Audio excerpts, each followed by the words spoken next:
Alhamdulillah pada kesempatan hari ini kita selalu bersyukur apapun kondisinya dan apapun keadaannya. Karena orang yang beriman adalah mereka yang tidak pernah kehabisan alasan untuk bersyukur kepada Allah. Kita bukan orang yang bersyukur hanya ketika mendapatkan profit ataupun mendapatkan keuntungan. Karena syukur yang semacam itu adalah syukurnya mereka yang materialistik. Tetapi kita bersyukur atas apapun yang Allah berikan pada setiap episode kehidupan kita. Karena sejatinya setiap episode kehidupan kita tidak ada kecuali adalah untuk kebaikan hidup kita. Dan tentunya kita dipertemukan di Taman Surga pada kesempatan hari ini, walaupun secara virtual, secara online, tapi ini merupakan bagian dari kehendak Allah yang baik pada kehidupan kita. Karena siapapun yang mereka diinginkan kebaikan pada kehidupan di akhiratnya, indikator untuk membaca kehendak baiknya Allah dalam kehidupan kita, yaitu adalah ketika kita dimudahkan untuk menuntut ilmu, karena surga identik dengan ilmu sebagaimana ikan identik dengan airnya. Semoga kita senantiasa memiliki hati yang lapang, hati yang luas, untuk menampung setiap ilmu yang Allah turunkan pada kehidupan kita, dan kita berlindung diri dari segala macam hati dan jiwa yang sempit, yang sulit dan susah untuk menerima ilmu. Karena ilmu adalah panduan kita, dan sesungguhnya karakteristik penduduk surga adalah mereka berilmu tentang akhiratnya, detail dan paham, lebih baik daripada ilmu dan urusan yang lainnya. Kepada Allah kita bersyukur dan kepadanya kita memohon ilmu supaya kita terhindar dari getirnya zaman fitnah. Karena obat dari getirnya zaman fitnah adalah ketika kita senantiasa mendapatkan ilmu dari apa yang diajarkan oleh Allah dan Rasul-Nya untuk menyelamatkan kehidupan kita. Alhamdulillah pada kesempatan hari ini bisa berjumpa dengan semuanya, dan saya Masya Allah tadi sempat bergetar ketika mendengar bahwasanya sebelum acara kajian kita hari ini ternyata pernah diselenggarakan meetingnya jam 3 pagi, Masya Allah. Itu mungkin yang ikut juga bukan hanya para distributor itu Mas Ibu, mungkin para malaikatnya juga ikut serta. Dan saya teringat kepada salah satu ayat yang Allah sampaikan di dalam surat An-Nur, Rijalun la tulhihim tijaratun wala bai'un an dzikrillah. Salah satu di antara orang yang dipuji oleh Allah itu bukan hanya mereka yang itikaf di masjid. Yang dipuji oleh Allah bukan hanya mereka yang berjihad dengan debu-debu jihad yang menempel pada kaki mereka. Yang dipuji oleh Allah bukan hanya yang kapalan kakinya ketika mereka senantiasa tawaf. Tapi termasuk yang dipuji oleh Allah pada surat An-Nur adalah mereka yang berdagang untuk mencari karunia Allah, tetapi perdagangan itu tidak melupakan mereka untuk berzikir dan tidak melupakan mereka untuk menambah ilmu. Semoga keluarga BP adalah keluarga yang mereka berdagang, tapi mereka tidak pernah melupakan bahwasanya bisnisnya mereka dan dagangan mereka merupakan sebuah jembatan untuk menuju kepada kebaikan akhirat. Semoga tetap istiqomah menjadi produsen alhamdulillah tadi. Saya sangat luar biasa mendengar kata produsen alhamdulillah itu. Karena tadi pagi itu, ini saya boleh cerita sedikit Mas Ipo ya. Tadi pagi itu ada salah satu saudara saya dari Kudus datang menceritakan tentang tentang istrinya yang ada benjolan di sini di kupingnya. Saat itu istrinya sudah dalam kondisi cemas, kemudian dalam kondisi ketakutan, lalu akhirnya dibawa ke dokter. Lalu suaminya itu berikhtiar, kata beliau, saya berikhtiar menggunakan BB. Dan ketika berikhtiar saya olesin, saya minumin, sembari saya berkata sama istri saya diperbanyak doa saja. Dan ternyata Masya Allah benjolan yang ada di kupingnya itu kemudian meletus, keluar darahnya, dan alhamdulillah sekarang sudah tidak ada lagi. Moga-moga yang tadi saya dengarkan baru 2 jam mungkin sebelum kita duduk di sini. Dan beliau mengatakan persis bagaimana yang tadi dikatakan. Alhamdulillah pakai itu cocok Mas. Nah, beliau memanggil saya Mas. Dan itulah yang saya tadi dengar. Oh, inilah yang namanya produsen alhamdulillah. Semoga tetap istiqomah dalam kebaikan, saling mengingatkan di dalam kesabaran, dan saling mengingatkan di dalam kebenaran. Kepada Allah kita memohon pertolongan supaya menjaga hati kita juga, supaya hati kita tetap saling mencintai dan tidak bermusuhan dan saling menjauhi satu dengan yang lainnya. Kita pada kesempatan hari ini akan menyampaikan sebuah tema yang sebenarnya tema ini adalah nasihat saya untuk diri saya sendiri. Saya tidak meniatkan nasihat ini dan tausiah pada kesempatan hari ini untuk orang lain. Karena sebaik-baik nasihat itu dikatakan oleh para ulama, nasihat yang kita tujukan untuk diri kita. Merasa diri kita lemah dan merasa diri kita bodoh itu jauh lebih baik daripada merasa diri kita baik dan merasa diri kita lebih. Dan nasihat itu harusnya kita tujukan secara internal pada kehidupan kita.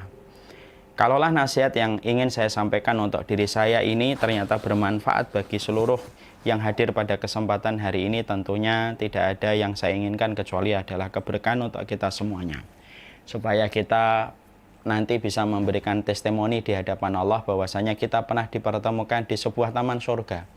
Taman surga di dunia itulah yang akan menjadi sebab taman surga kita di akhirat. Dan itulah yang kita harapkan, karena tujuan besarnya kehidupan orang yang beriman itu cuma satu, selamatnya dari neraka dan masuknya ia kepada surga dan ridhanya Allah Subhanahu wa taala. Dan yang akan kita bahas untuk nasihat saya pada diri saya adalah menuju sakinah. Inilah yang kita akan bahas, dan ternyata ini merupakan salah satu slogannya BP, yaitu adalah dengan sakinah. Maka kita akan membuka dengan muqaddimah dulu. Kalau disebut dengan kata sakinah tentunya identik dengan sebuah kata yang bernama keluarga. Keluarga tentunya kita harus paham, keluarga itu jangan dipandang sebelah mata, karena keluarga itu merupakan episode yang paling istimewa dalam kehidupan manusia, itu adalah bersama dengan keluarga. Makanya sampai istimewanya episode keluarga itu, sampai nanti di akhirat salah satu syariat yang masih ditinggalkan oleh Allah dan masih disisakan oleh Allah dalam kehidupan di surga itu syariat menikah untuk memiliki keluarga. Syariat sholat sudah selesai, syariat puasa sudah selesai, syariat sabar apalagi sudah selesai, syariat yang lainnya sudah selesai. Tapi yang disisakan oleh Allah itu adalah salah satunya syariat menikah. Makanya nanti di surga itu ada pernikahan. Salah satunya yang disampaikan oleh Imam Ibnu Katsir, Maryam bintu Imran nanti akan menikah, karena ketika di dunia beliau tidak punya keluarga karena tidak punya suami. Sampai kemudian nanti ketika di surga beliau tidak dibiarkan oleh Allah sendirian sebagaimana di dunia, tapi beliau punya keluarga, dan kata para ulama jodohnya Maryam bintu Imran itu adalah Rasulullah Shallallahu Alaihi Wasallam, karena tidak ada laki-laki yang sepadan dengan imannya Maryam bintu Imran kecuali adalah Rasulullah Shallallahu Alaihi Wasallam. Itu menunjukkan bahwasanya pernikahan yang merupakan gerbang menuju kepada sebuah keluarga itu perkara penting dalam episode kehidupan manusia. Saking pentingnya bukan hanya Allah sisakan syariat menikah dalam kehidupan di akhirat, saking pentingnya masalah keluarga, sampai-sampai memori kita tentang keluarga itu tidak mampu dihilangkan walaupun kita melewati guncangan kematian. Orang itu kalau sudah berpindah dari alam dunia menuju kepada alam barzah, datang kepadanya mungkar dan nakir, memberikan ujian yang pertama, ditanya tentang Robnya, siapa nabinya, apa agamanya. Setelah dia mampu menjawab pertanyaan mungkar dan nakir, dihamparkan kepadanya pandangan ke surga, didatangi kepadanya orang yang rupawan yang merupakan amal soleh yang dia lakukan seumur hidupnya, sudah mendapatkan dua kenikmatan sebesar itu pun, tahukah kita, ternyata dalam hadis riwayat Barra bin Azib, para mayat dan orang yang di dalam kubur pertama kali mereka akan berteriak setelah mereka melihat surga dan didatangi orang yang rupawan. Apa teriakannya? Ya Rabbi, aqimis sa'ah hatta arji ila ahli. Ya Robku, tolong segerakan hari kiamat ya Allah. Cepatkan hari kiamat supaya aku lekas bertemu kembali dengan keluargaku. Dan itu menunjukkan kepada kita bahwasanya sampai guncangan kematian pun tidak bisa menghilangkan memori seseorang tentang keluarganya.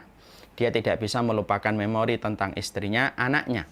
Sampai dia sudah melihat hamparan surga pun, dia masih teringat kepada anaknya dan dia teringat kepada keluarganya dari istri dan suaminya. Sampai dia berteriak, di mana teriakan itu tidak mampu didengar oleh manusia dan jin.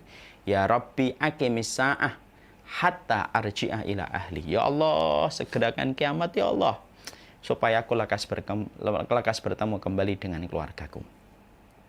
Disitulah pula kemudian kita mendapati, yaitu di dalam surat At-Tur 21, termasuk kenikmatan surga. Kalau boleh kita urutkan dalam akidah Ahlussunnah wal Jamaah, sesungguhnya kenikmatan surga yang pertama itu melihat wajahnya Allah. Itu puncak kenikmatan surga. Yang kedua, berjumpa dengan para nabi dan para rasul. Dan yang ketiga, para ulama bercengkrama dengan keluarga. Makanya Allah menyampaikan bukan hanya di satu ayat, tetapi bertebaran dalam beberapa ayat. Menceritakan tentang salah satu kenikmatan yang didapatkan penduduk surga itu bukan bertemu bidadari. Karena bertemu bidadari itu kenikmatan-kenikmatan berikutnya, bukan kenikmatan yang paling tinggi. Tapi kenikmatan yang paling tinggi, satu, bertemu Allah, dua, bertemu para nabi dan para rasul, dan terkhusus kepada Rasulullah Muhammad SAW. Yang ketiga itu bercengkrama dengan keluarga. Karena apa? Karena itu menunjukkan betapa besarnya kedudukan keluarga dalam kehidupan orang yang beriman.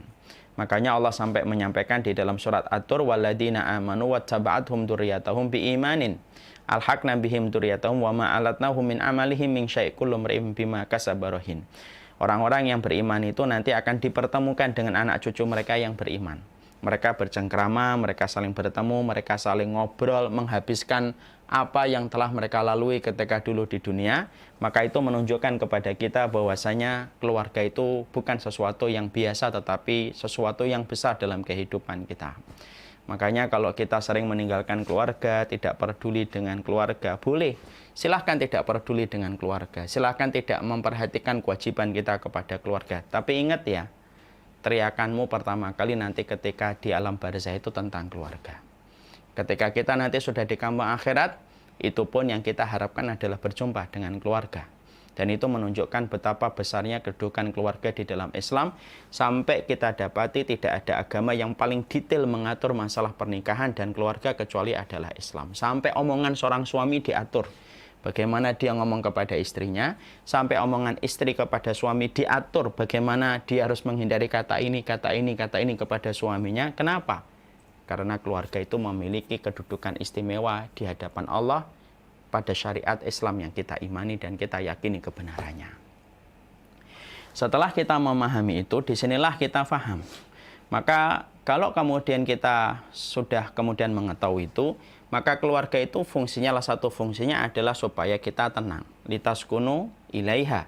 Sebagaimana pada surat Ar-Rum 21 yang sering kita dengarkan pada acara pernikahan. Maka ketenangan itu sebenarnya ada dua kata para ulama.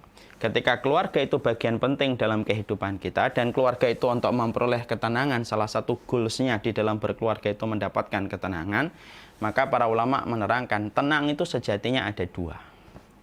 Ya, yang pertama, ada mereka yang berkeluarga tenang, tetapi di dalam kemaksiatan. Pernah kita jumpai ada keluarga tidak pernah ngaji, tidak pernah peduli kewajiban Allah. Sang suami tidak peduli bagaimana dia mendidik istrinya, sang istri tidak pernah peduli apapun yang dilakukan suaminya.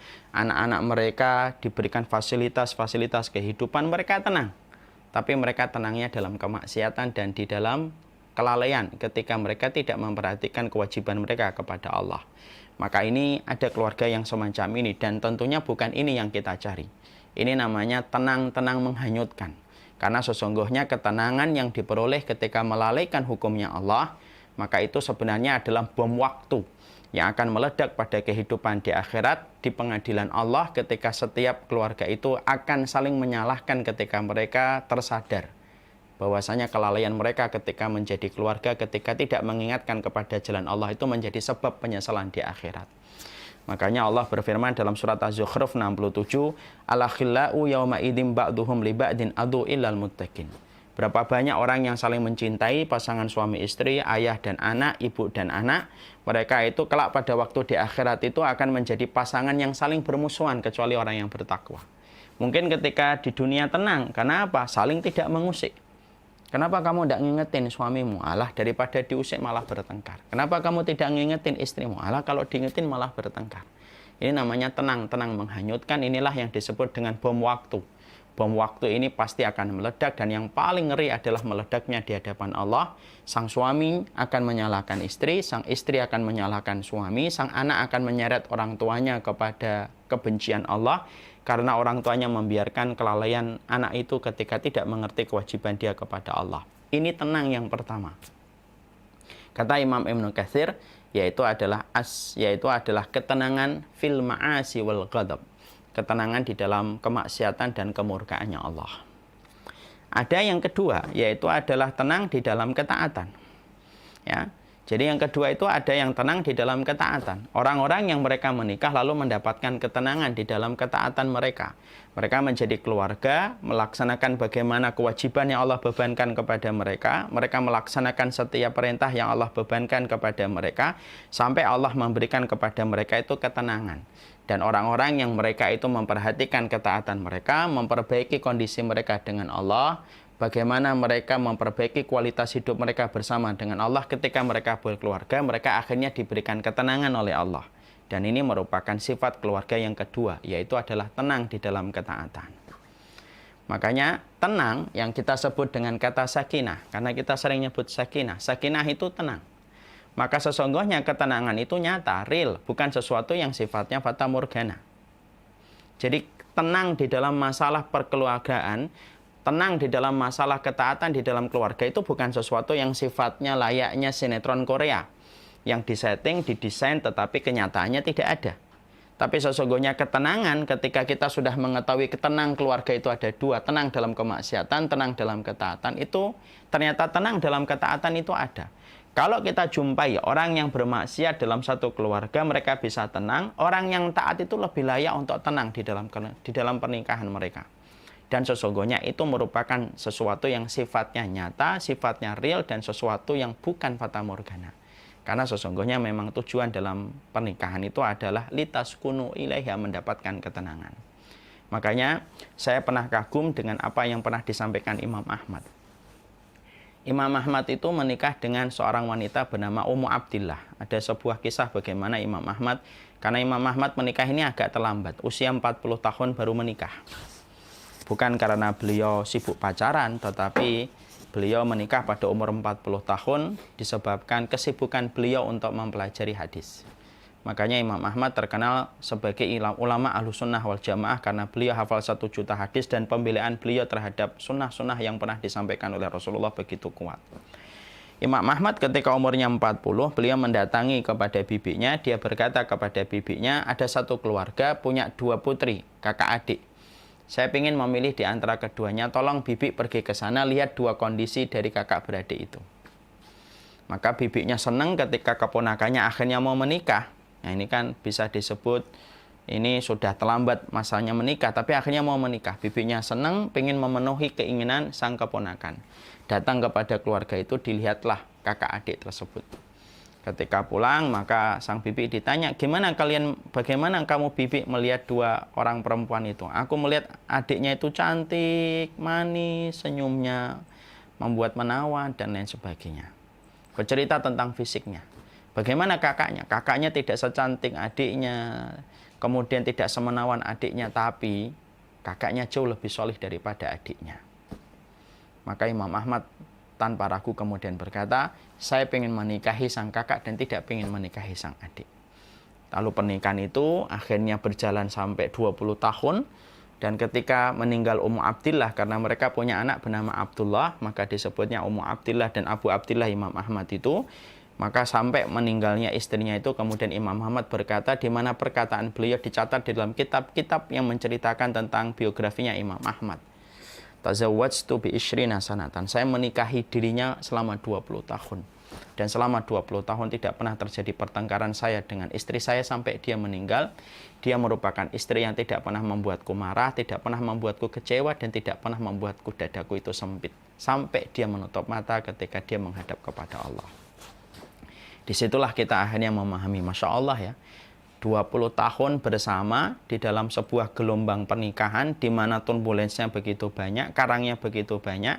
Imam Ahmad, Allah tidak pernah berdusta dalam setiap perkataan yang keluar dari lisannya, berkata, saya menikahi Ummu Abdillah yang saya pilih karena agamanya, dan ternyata selama 20 tahun aku tidak pernah menjumpai sesuatu yang membuatku marah tentang seseorang Ummu Abdillah sampai dia meninggal dunia.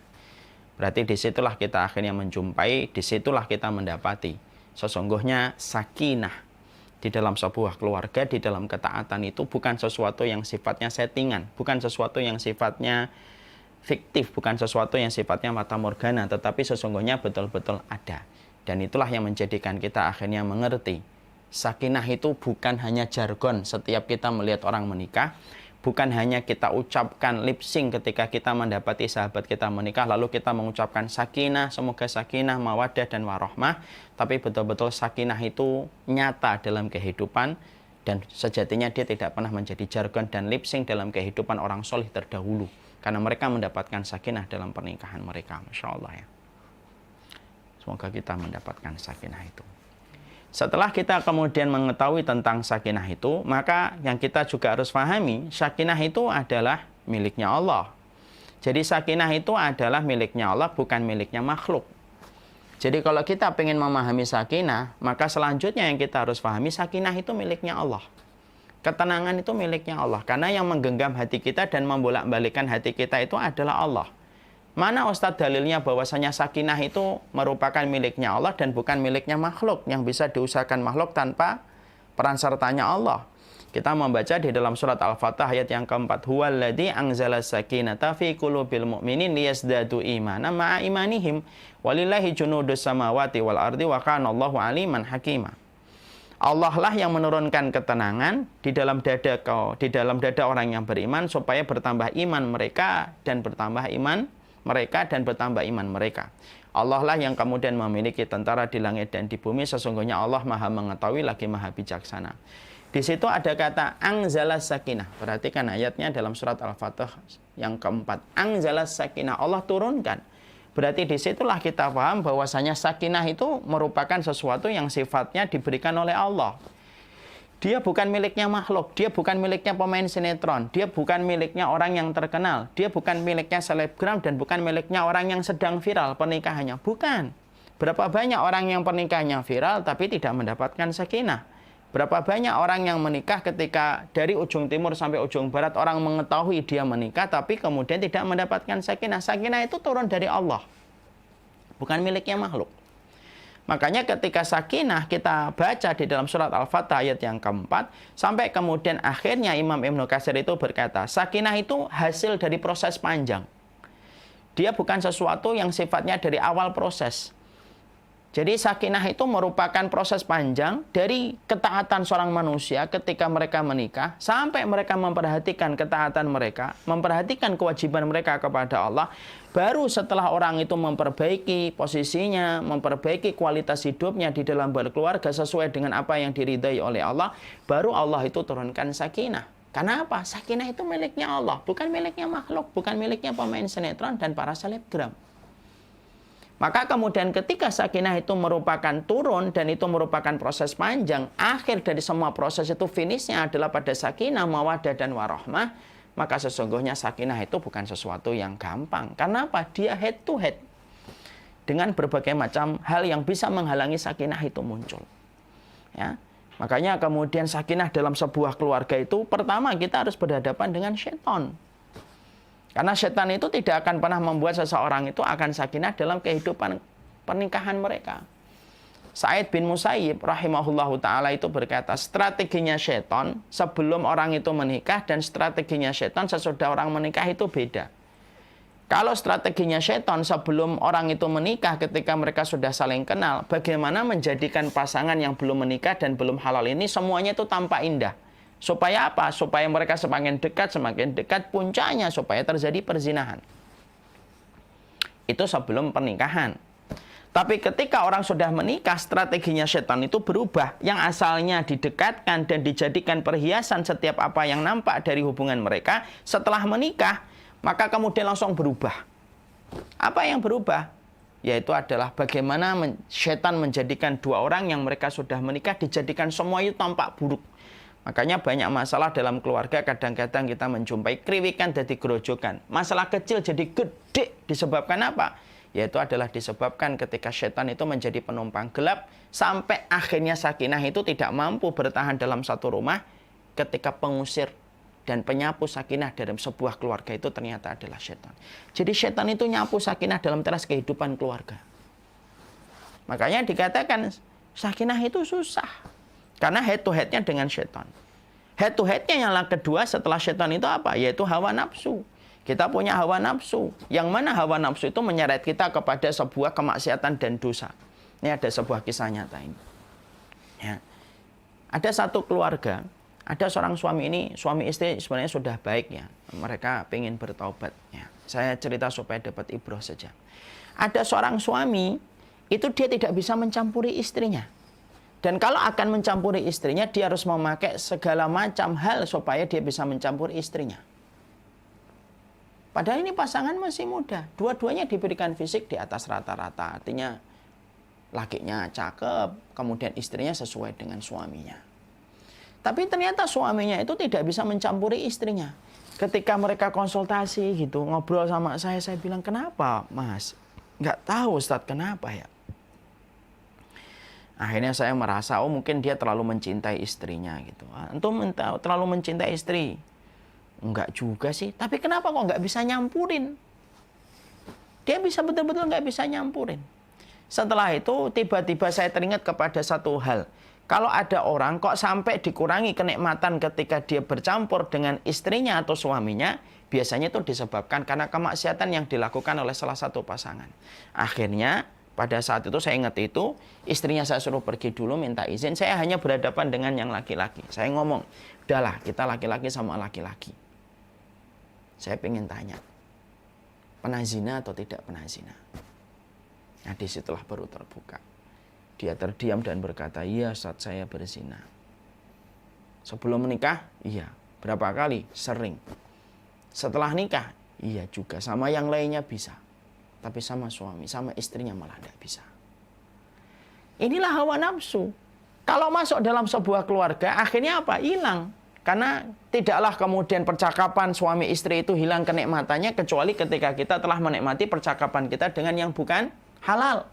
Tidaklah telepon kita kepada istri kita atau suami kita tidak lagi menjadi nikmat, kecuali kita telah menikmati telepon kita kepada yang tidak halal. Karena apa? Sakinah itu akan melipir, sakinah itu akan hilang bersama dengan hawa nafsu yang kita hadirkan, sampai hawa nafsu itu menjadi komandan kita untuk melakukan dosa. Sakinah tidak akan turun. Yang ketiga, perasaan. Ngikutin perasaan itu termasuk salah satu musuhnya sakinah. Berapa banyak istri ketika mereka ngaji, mereka memahami bagaimana ustadz-ustadz menyampaikan ridho suami adalah merupakan salah satu penyebab masuknya wanita ke surga. Tapi setelah pulang, beberapa hari ilmu yang dia dapatkan itu lupa, tetapi dia mengikuti perasaannya, lalu menggugat suaminya, lalu melupakan bahwasanya ridho suami itu merupakan puncak tertinggi karirnya seorang wanita ketika di dalam kehidupan iman. Perasaan. Saya pernah tanya kepada orang itu, kenapa ya perempuan paling susah minta maaf, padahal salah satu sifat wanita surga itu gampang minta maaf kepada suaminya. Perasaannya yang dia ikuti itulah yang menjadikan akhirnya dia tidak bisa untuk meminta maaf. Nah disitulah akhirnya kita memahami sakinah itu head to headnya dengan syaitan, head to headnya dengan hawa nafsu, head to headnya itu dengan perasaan. Ditambah lagi bahwasanya sakinah itu tidak akan datang ketika kita berada di dalam kebutuhan. Makanya inilah yang menjadikan akhirnya ketika kita sudah mengetahui itu, berarti sakinah itu merupakan proses akhir. Hasil dari semua ikhtiar yang dilakukan suami istri ketika mereka ingin mendapatkan sakinah itu berarti harus diusahakan. Keluarga-keluarga yang memantaskan dirinya di hadapan Allah, itulah keluarga yang Allah turunkan kepadanya sakinah. Karena sesungguhnya Allah sudah menjanjikan sakinah kepada orang yang beriman. Masalahnya, apakah kita termasuk orang yang layak mendapatkan keimanan dalam masalah keluarga ataukah tidak? Bisa jadi ada orang kalau dia pribadi sendirian, dia itu beriman, tapi kalau bersama keluarga dia belum masuk dalam definisi orang yang beriman. Ada orang yang ketika sendiri baik, tapi ketika bersama dengan pernikahan dia belum tentu baik. Makanya inilah yang menjadikan akhirnya kita mengerti orang yang ingin mendapatkan sakinah, berarti kemudian ada beberapa hal yang harus dilakukan supaya memantaskan dirinya dan keluarganya, supaya betul-betul mendapatkan sakinah yang Allah janjikan sebagaimana Allah sebutkan di dalam surat Al-Fatah, huwallazi anzala sakinata fi qulubil mu'minina liyazdadu imanan ma'a imanihim. Dan inilah yang kemudian menjadikan kita harus memahami proses dan anak tangga supaya kita menuju kepada sakinah itu harus dilakukan. Maaf ya, mengelola perusahaan saja setingkat suplemen BP yang kita tahu ternyata tidak sesederhana yang kita pikirkan. Prosesnya Mas Ipo ketika merintis ini, saya yakin ini proses yang panjang. Harus ada meeting jam 3. Belum lagi kemudian ada evaluasi yang harus dilakukan. Harus kemudian bertemu dengan Mas Ipo, kita harus pergi ke BSD untuk kemudian berjumpa.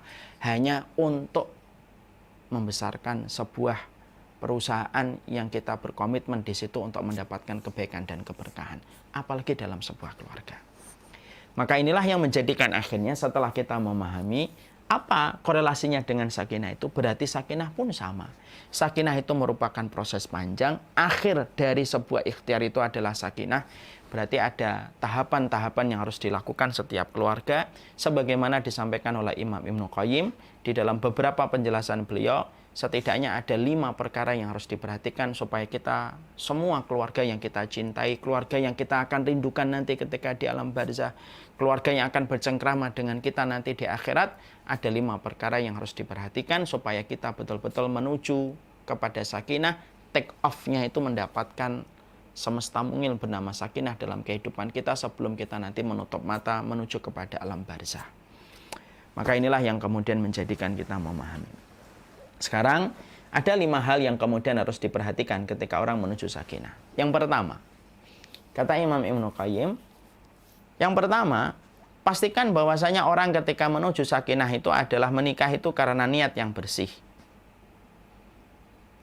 Semakin bersih niatnya, semakin Allah itu akan membersamai. Karena apabila Allah itu sudah dibersamakan ketika mereka menikah, karena kalau Allah sudah dibersamakan, maka Allah yang akan menolongnya. Kalau cintanya nanti berkurang, Allah yang akan menambahkan. Kalau kasih sayangnya itu menipis, Allah itu akan menebalkan. Makanya saya teringat apa yang pernah dikatakan dan disampaikan oleh Imam Malik.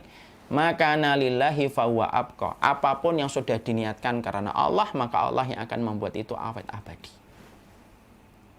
Nah, tentunya kita beristighfar kalau kita pernah punya niat yang salah dalam pernikahan. Banyak orang ketika mereka menikah itu mendasari pernikahan mereka itu karena cinta. Salah itu. Pernikahan karena cinta itu menurut saya tidak tepat. Kenapa? Cinta itu pasti bisa berkurang dengan berbagai macam konflik yang kita akan temui. Ada yang menikah karena kasih sayang. Nah, kasih sayang itu bisa menipis disebabkan berbagai macam masalah yang kita jumpai. Tapi kalau kemudian seseorang itu menikah semata-mata karena Allah dan sudah membersamakan Allah, semakin bersih niatnya, semakin terjaga dalam pernikahan itu. Karena apa? Karena Allah itu berinteraksi kepada keluarga, sebesar keluarga itu membersihkan niatnya dan menghadirkan Allah dalam setiap pernikahan mereka. Coba kita jumpai ya. Pernikahannya antara Ibunda Hajar dengan Ibrahim itu sebenarnya tidak konsep ideal. Kalau kita perhatikan. Gimana tidak dikatakan ideal? Gimana Ibunda Hajar ditinggalkan di sebuah tanah gersang? Ditinggalkan di tanah gersang tidak ada kehidupan. Ditinggalkan hanya beberapa jirigen air. Lalu Nabi Ibrahim ketika meletakkan Ibunda Hajar bersama dengan anaknya Ismail, lalu kemudian dia kembali ke Palestina, yaitu bersama dengan Sarah, yaitu Sarah istri beliau yang pertama. Dan kemudian kalau kita membaca di dalam sirah, kalau tidak salah sesungguhnya Nabi Ibrahim itu menjenguk dan mengunjungi Hajar dan Ismail itu hanyalah 4 kali seumur hidupnya. Kalau kita pikir itu tidak ideal konsepnya. Karena kalau konsep ideal seorang yang berumah tangga itu harus ketemu, harus sering ngobrol dan lain sebagainya. Harusnya semacam itu.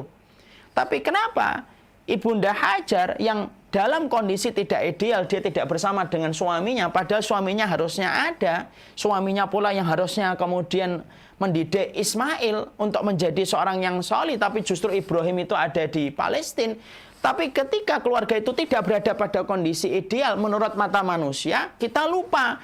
Itu keluarga sudah membersamakan Allah. Ketika keluarga itu sudah membersamakan Allah dalam niatnya, ketika Ibrahim akan meninggalkan Hajar, ketika baru meletakkan mereka pertama kali, yang ditanya oleh Ibunda Hajar itu adalah, apakah ini turun karena Allah? Maka Ibrahim menganggukkan kepala sembari dia terus berjalan menuju ke Palestina. Lihat, keluarga yang tidak dalam kondisi ideal, yang seharusnya itu pasti terjadi perpisahan, karena harusnya Hajar tidak kuat menghadapi ulah suaminya yang meninggalkan dia di tanah gersang. Tapi Masya Allah, keridhoannya Hajar ketika dia sudah meniatkan pernikahannya bersama Nabi Ibrahim itu karena Allah, sampai dia ditinggalkan di daerah gersang pun karena Allah dia terima. Apa yang dilakukan oleh Hajar itu lalu diabadikan oleh Allah menjadi nampak tilas kehidupan kita ketika haji dan umroh. Proses dia nyari air. Sampai menjadi nampak jelas kita kalau haji dan umrah. Sampai kemudian ketika peristiwa penyembelihan menjadi nampak jelas kita ketika haji dan Idul Adha. Kenapa pernikahannya Nabi Ibrahim dan kemudian Hajar tidak dalam kondisi ideal? Tapi kemudian walaupun tidak dalam kondisi ideal, Allah memberikan sakinah pada keluarga mereka. Walaupun mereka tidak pernah berjumpa. Padahal berapa banyak keluarga yang mereka ketemu tiap hari. Bahkan ngobrol tiap hari. Tapi ternyata juga akhirnya mereka mendatangkan berbagai macam kesukaran ketika mereka terlibat konflik tidak putus-putusnya. Tapi justru keluarga Ibrahim yang tidak berada pada kondisi ideal. Justru Allah memberikan kebaikan. Anaknya pun menjadi seorang nabi dan seorang rasul. Padahal tidak diawasi oleh bapaknya tiap hari. Karena pada saat itu kita mendapati niat itu terkadang menenggelamkan hal-hal yang kurang yang lainnya. Kalau niatnya sudah karena Allah, hal yang kurang lainnya itu akan diperbaiki oleh Allah. Kalau niat itu sudah benar karena Allah. Makanya Masya Allah itu. Saya pernah baca satu kisah nyata juga di dalam kehidupan salafus sholih, tapi saya lupa nama ini. Ada seorang yang menikah. Ketika dia menikah, lalu kemudian beliau berjihad. Lama, bertahun-tahun dia berjihad sampai tidak pulang-pulang. Anaknya yang ditinggalkan, maka membesar, dan kemudian akhirnya menjadi ulama. Padahal bapaknya tidak pernah di rumah. Bapaknya berjihad terus. Sampai setelah berpuluh-puluh tahun, sampai puluhan tahun, akhirnya bapaknya pulang. Ketika bapaknya pulang kaget, mendapati rumahnya ternyata ada seorang laki-laki. Dan dia tidak tahu kalau itu adalah anaknya. Sampai terjadi pertengkaran, sampai akhirnya sang ibu meleraikan dan sang ibu kaget. Ternyata yang datang adalah suaminya. Sang anak pun kaget kalau dia bertengkar dengan bapaknya yang tidak dia kenal semenjak kecil. Dan anaknya telah jadi ulama. Kenapa banyak keluarga-keluarga yang sering kita baca dalam kehidupan para nabi dan para rasul, yang sejatinya mereka itu kadang-kadang tidak berada pada kondisi ideal sebuah keluarga, tapi Allah memberikan sakinah pada pernikahan mereka disebabkan niat. Niat itu yang tidak kelihatan di dalam hati, tetapi sejatinya niat itulah yang memberikan kualitas kehidupan kita. Sebagaimana ketika niat itu tidak kita perhatikan, kualitas kehidupan keluarga kita itu turun drastis ketika niat itu bukan karena Allah. Rasulullah dengan Khadijah itu tidak dalam kondisi ideal. Ibunda Khadijah rumahnya tidak besar. Terus kemudian rumahnya dimasukin terus oleh para sahabat yang ingin belajar Islam kepada Rasulullah. Sampai Ibunda Khadijah tidak punya waktu banyak bersama Nabi Muhammad. Makanya Ibunda Khadijah karena sibuk dia merawat anak-anaknya sampai dia tidak meriwayatkan hadis dari Rasulullah. Beda dengan Ibunda Aisyah. Ibunda Aisyah tidak punya keturunan. Ibunda Aisyah kemudian banyak menghafalkan hadis dari Nabi. Beda dengan Ibunda Khadijah. Ibunda Khadijah anaknya banyak. Rumahnya saat-saat pertama kali Rasulullah itu berdakwah sering dibuka sampai rame. Terus rumahnya sampai tidak punya privasi di rumahnya. Kondisinya tidak ideal Ibunda Khadijah. Tapi apakah Ibunda Khadijah tidak mendapatkan sakinah? Dapat sakinah. Sampai Allah dan malaikat Jibril mengirimkan salam kepada Ibunda Khadijah. Ini yang kemudian sering kita lupakan. Makanya kadang-kadang kan kita pernah melihat ya, ada satu keluarga, suaminya kadang-kadang kemana lagi ada urusan kebaikan, lama nggak pulang, tapi anaknya kok solih, taat, walaupun tidak melihat bapaknya tiap hari. Ini bukan berarti kita nanti tidak merawat dan mendidik anak, bukan. Kita mengambil contoh-contoh pertolongan Allah. Kadang-kadang ada satu keluarga ketemu anaknya tiap hari, tapi anaknya tidak berujung kepada kesolihan. Apa yang membedakan? Yang membedakan itu adalah niat yang bertengger pada hati mereka ketika menjadi bagian keluarga. Coba Bapak dan Ibu pikir. Kehidupan Ibunda Hajar itu tidak berada pada kondisi ideal sebuah keluarga. Ditinggal suami, hanya sama anak kecil, cuma pakai kemah, tenda, bukan rumah permanen.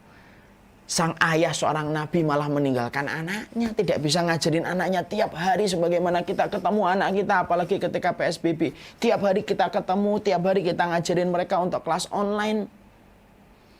Tapi tidak main-main. Ismail jadi rasul. Bukan hanya bintang pelajar, jadi rasul.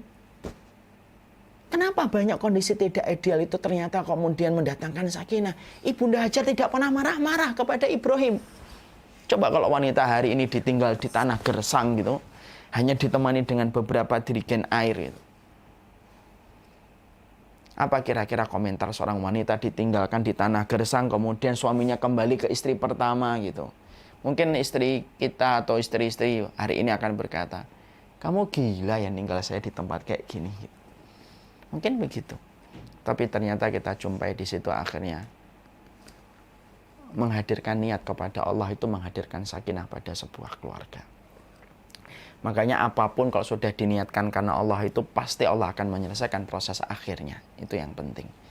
Semua usaha itu kalau sudah diniatkan karena Allah pun usaha itu akan menjadi usaha yang barokah. Makanya yang pertama yang penting kita dapatkan adalah coba kita duduk kembali sesekali bersama istri kita dan bersama suami kita. Sudah menikahkah kita ini karena Allah ataukah tidak? Kalaupun ada yang pernah salah niat pertama, saatnya untuk beristighfar dan bermuhasabah. Karena Allah itu akan memperlakukan kita dan berinteraksi dengan kita persis sebagaimana interaksi hati kita kepada Allah Subhanahu wa taala di dalam niat. Adab dan akhlak tertinggi manusia kepada Allah itu menghadirkan Allah sebagai tujuan tertinggi dalam setiap perkataan dan perbuatan. Dan itu memang tidak kelihatan, tapi sejatinya mempengaruhi bagaimana kualitas kehidupan kita. Nah, itu yang pertama. Yang kedua, maka yang disampaikan oleh kemudian para ulama, Imam Ibnu Qayyim berkata, pernikahan itu ibadah. Ketika pernikahan itu ibadah, maka bukan hanya sekedar rasa cinta, tapi lebih dari rasa. Ia suplemen plus untuk memberi energi kepada sakinah. Jadi orang kalau sudah menikah, pertama karena Allah, yang kedua itu harus menikah itu harus betul-betul karena ibadah.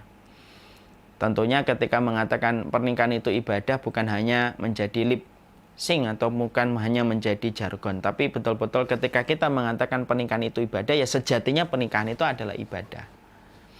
Kalau kemudian pernikahan itu adalah ibadah, berarti dia lebih kuat dari masalah cinta, dia lebih kuat daripada rasa sayang. Kalau kita sudah meniatkan pernikahan itu ibadah, berarti semuanya berpahala. Siapapun yang bertengkar, yang minta maaf dulu, bukan masalah siapa yang menang dan siapa yang merasa kalah, tapi siapapun yang dia itu meminta maaf terlebih dahulu, berarti dia itu adalah faham. Itulah ibadah dia ketika mendapatkan pahala, ketika dia terlebih dahulu memberikan kebaikan. Banyakan pernikahan itu kalau sedang bertengkar, suami nunggu istrinya minta maaf, istri menunggu suaminya minta maaf.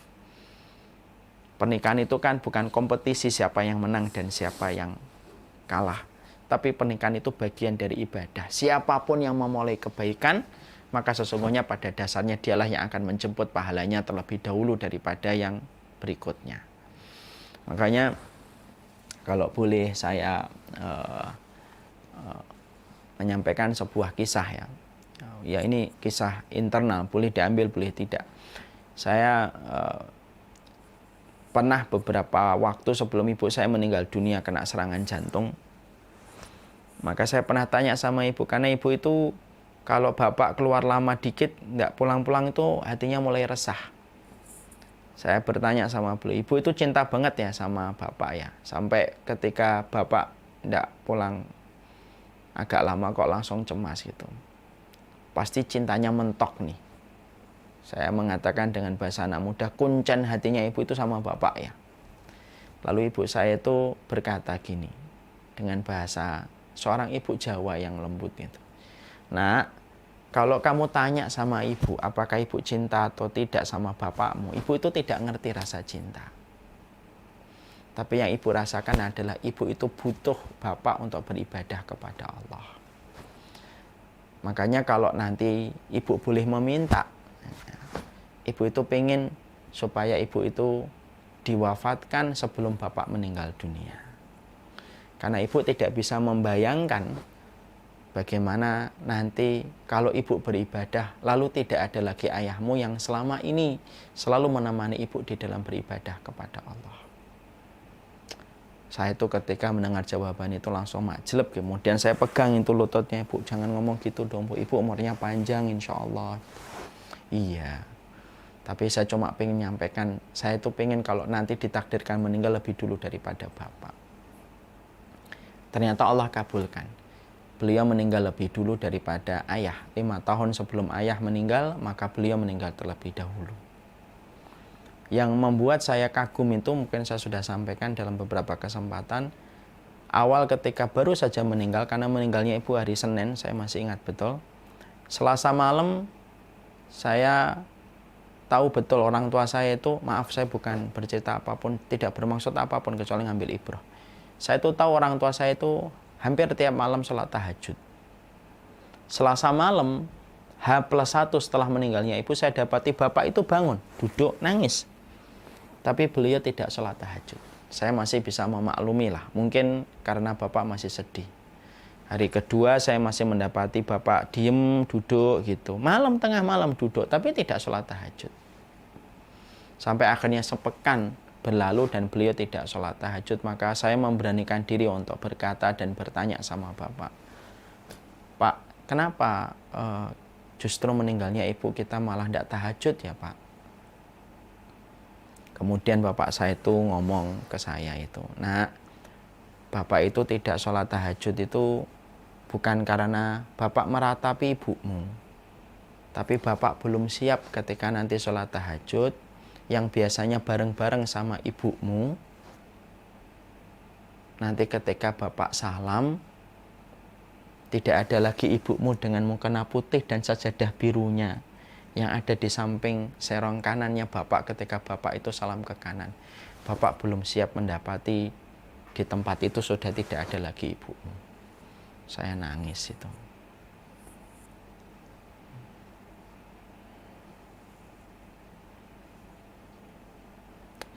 Pernikahan itu seringnya kita anak muda itu mikirnya karena cinta gitu. Tapi ternyata saya baru diberitahu oleh ibu saya, pernikahan itu yang paling luar biasa itu pernikahan yang didasarkan dengan keinginan untuk beribadah. Saya tuh akhirnya baru tahu, saya gali itu hadis Rasulullah. Kenapa sih seorang suami itu ketika baru menikah itu ngecup dahi istrinya, lalu mengucapkan doa Allahumma inni as'aluka khairaha wa khaira ma jabaltaha 'alaiha wa a'udzubika min syarriha wa syarri ma jabaltaha 'alaiha. Ya Allah, aku minta kebaikan wanita ini dan kebaikan yang Kau anugerahkan, dan aku berlindung dari keburukan wanita ini dan keburukan yang Kau anugerahkan kepadanya. Setelah itu laki-lakinya sholat. Kalau habis akad nikah itu sunahnya sholat berdua dengan istrinya. Ternyata akhirnya saya paham maknanya. Supaya seorang istri ketika baru dihalalkan seorang laki-laki, tidak ada tempat terindah yang dia lihat dari seorang laki-laki yang telah menghalalkan dirinya kecuali di atas sajadah. Dan tidak ada bulan madu terindah seorang laki-laki ketika baru menikah kecuali setelah salam dia menjumpai seorang wanita ada menjadi makmum setelah kehidupan ijab qabul dia langsungkan. Makanya Masya Allah ya, ketika pernikahan itu didasarkan kepada ibadah, maka akhirnya pernikahan itulah yang akan menurunkan berbagai macam pertolongan-pertolongan Allah di dalam sakinah-sakinah yang Allah janjikan kepada orang yang beriman. Bukan hanya beriman ketika seorang diri, tapi beriman bersama keluarga. Saya itu kadang-kadang menjumpai ada orang itu ketika sendirian, ketika belum menikah dia beriman, tapi sudah punya keluarga belum tentu dia betul-betul beriman. Karena tanggung jawab dan kewajiban orang beriman ketika sendirian dan ketika berkeluarga itu tidak sama. Dan itu yang kedua. Jadi akhirnya pernikahan itu adalah ibadah ketika kita didasarkan kepada ibadah yang kita lakukan. Makanya setiap pernikahan itu pastikan bahwasanya pernikahan itu menghasilkan ibadah kita kepada Allah Subhanahu wa taala. Produsen kebaikan kita dalam berumah tangga adalah ketika kita beribadah bersama di dalam keluarga kita. Kemudian yang ketiga. Yang ketiga kata Imam Ibnu Qayyim, pernikahan itu membutuhkan ilmu. Karena pernikahan itu gelap sampai kita berpandu dengan ilmu. Ya. Saya itu sering jumpai ada seorang istri curhat, konsultasi bukan curhat. Ustadz, suami saya itu ngucapin cerai sudah hampir 30 kali semenjak pernikahan, itu gimana? Saya itu langsung bingung saya. 30 kali ngucapin kata talak setelah rukun biasa aja. Itu salah satu di antara dampak kita tidak mengetahui hukum. Dan itu bahaya betul. Padahal talak itu bagi seorang laki-laki ada 3. 1 selesai dengan iddah, kemudian kita rujuk 2 selesai, hati-hati, 3 selesai, sampai masa iddah selesai pernikahan itu. Tidak bisa lagi orang mengatakan saya cuma bercanda. Tidak bisa bercanda dalam pernikahan. Tapi tidaklah itu terjadi kecuali karena akibat sebuah pernikahan yang gelap yang tidak dipandu dengan ilmu. Makanya membutuhkan bahwasanya pernikahan itu butuh dengan ilmu. Dan pernikahan ketika mereka jauh dari lumbung ilmu, maka sesungguhnya pada hakikatnya tidak akan pernah menurunkan ketenangan. Karena ketenangan itu diperoleh dengan ilmu. Orang yang bangun tengah malam, kalau dia tidak punya ilmu, dia tidak punya opsi. Mungkin opsinya buat kopi, mungkin opsinya dia ngidupin TV, mungkin hidupin podcast, ataupun dia menghabiskan malam itu sampai pagi, karena tidak punya ilmu. Tapi kalau ada orang ketika bangun tengah malam, dia punya ilmu, dia tahu apa yang harus dilakukan tengah malam. Oh, sholat, oh mungkin dzikir, oh mungkin kemudian baca Quran, karena dia tahu pada waktu itu merupakan waktu-waktu yang mustajab untuk melakukan rangkaian ibadah tadi. Ilmu itu membedakan kita. Makanya ilmu adalah tongkat bagi si buta untuk membedakan mana jalan berlubang dan mana jalan yang mulus. Membedakan mana belokan dan mana itu jalan yang harus diteruskan. Makanya kemudian kehidupan pernikahan itu sangat membutuhkan ilmu, karena sesungguhnya ketika pernikahan itu dilangsungkan itu gelap semuanya sampai kita berpandu dengan ilmu. Makanya saya ingin menyampaikan masalah dengan poin yang ketiga ini, sebuah nasihat dari dua sisi. Yang mana nasihat ini nasihat seorang sahabat wanita ketika akan menikahkan putrinya, dan nasihatnya Imam Ahmad ketika Imam Ahmad itu akan menikahkan putranya yang bernama Abdullah. Nah, kadang-kadang nasihat ini sering kita lupakan, tapi ternyata ini penting supaya kemudian membentuk sakinah pada kehidupan keluarga kita. Maka ada seorang sahabat wanita itu namanya Umamah bintul Haris, ketika akan menikahkan putrinya, maka beliau menyampaikan ilmunya. Dari perjalanan dia ketika berumah tangga, maka dia sampaikan kepada putrinya supaya putrinya ketika nanti menikah itu tahu ilmunya, supaya kemudian tidak terjebak kepada kerusakan. Karena apa? Apapun tanpa ilmu itu pasti merusak. Kita memperbaiki TV tanpa ilmu merusak. Kita membuat kemudian suplemen tanpa ilmu akan merusak. Kita akan membuat mobil tanpa ilmu pasti akan merusak. Pernikahan pun tanpa ilmu pasti akan rusak. Makanya Umamah itu kemudian menyampaikan, Umamah bintul Haris menyampaikan kepada putrinya ketika putrinya akan menikah, rangkaian rumpun ilmu yang penting, sejatinya mungkin ringan, tapi begitu sering kita lupakan dalam pernikahan, di mana ini kemudian ingin kita bahas lagi sebentar, supaya setidaknya kita paham. Kenapa sakinah kadang-kadang jauh dari kita, kehidupan keluarga kita? Karena kita ilmunya kita lupakan, ilmunya kita bodohi, ilmunya kita tinggalkan karena ngikutin perasaan. Pada saat itulah sakinah tidak akan pernah turun. Maka ketika Umamah bintul Haris, nah ini bagi para distributor ummahat dan para wanita, ada nasihat yang disampaikan oleh Umamah bintul Haris kepada putrinya ketika putrinya akan menikah. Yang pertama, nak, nanti ketika kamu menikah, temanilah suamimu dengan qanaah. Yang pertama, qanaah, karena qanaah itu akan membuat lapang hatimu. Makanya para wanita ketika menikah pertama kali itu apa? Kalau engkau telah terima seorang laki-laki, bukan hanya kau terima bagaimana kelebihannya ketika masalah finansial, tapi kamu terima kekurangannya di dalam masalah finansial. Dengarlah dan taatlah kepada perintahnya. Itu yang pertama. Dan yang kedua, ya, makanya jihadnya seorang wanita itu bukan di Palestina, bukan di Suriah. Jihadnya seorang wanita itu adalah ketika dia itu qanaah dan taat kepada perintah suaminya. Dan maaf, musuh terbesarnya perempuan itu, kata para ulama, masyairuha. Musuh paling besar perempuan setelah syaitan ketika berumah tangga itu perasaannya. Makanya sampai kita mendengar perempuan itu tidak pernah salah. Itu karena ditekan oleh perasaannya yang kuat. Ya, makanya kemudian akhirnya Umamah bintul Haris menyampaikan taatilah dan qanaah.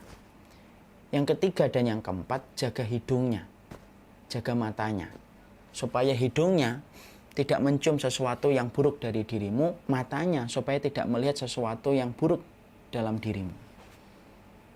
Ya, makanya kalau ada seorang wanita, dia menjaga dirinya supaya yang tercium darinya adalah sesuatu yang baik dan wangi. Bukan baik itu bukan hanya konotasinya itu wangi, tapi sesuatu yang baik dari tutur kata dan yang lainnya. Dan kemudian juga jaga matanya. Mari kita belajar sebentar para ibu-ibu dari kisahnya Ibunda Khadijah. Ibunda Khadijah itu kalau dilihat kecantikan fisiknya dibandingkan Ibunda Aisyah, dibandingkan Ibunda Maryam Kiptiah, dibandingkan dengan Ibunda Zainab, maka sesungguhnya Ibunda Khadijah tidak secantik mereka. Pertanyaannya, kenapa Ibunda Khadijah tidak secantik mereka? Tapi pemenang hatinya Rasulullah itu adalah Ibunda Khadijah, yang notabene secara fisik tidak semenarik istri Rasulullah yang lainnya. Di situ kita mendapati, karena sesungguhnya wanita yang paling berkorban untuk Rasulullah dan paling mengerti tentang Nabi Muhammad SAW dengan kebutuhannya, itu adalah Ibunda Khadijah. Disitulah kita akhirnya paham, orang kalau sudah menikah, fisik itu akan hilang, digantikan dengan attitude seorang istri kepada seorang suami. Dan itulah yang akan membekas dalam diri seorang laki-laki ketika mereka memiliki istri. Makanya saya bisa bayangkan gimana pengorbanan Ibunda Khadijah. Suaminya pergi tahanus ke gua tengah malam gitu, pulang-pulang gigil. Coba kalau menjadi istri hari ini. Mungkin kalau istri hari ini akan komentar, kamu itu aneh, malam-malam ke gua pulang-pulang gigil. Tapi kalau Ibunda Khadijah itu Masya Allah, suaminya pulang, dan pada saat itu tidak ada laki-laki yang suka ke gua, Bu. Yang suka ke gua itu hanya Rasulullah SAW.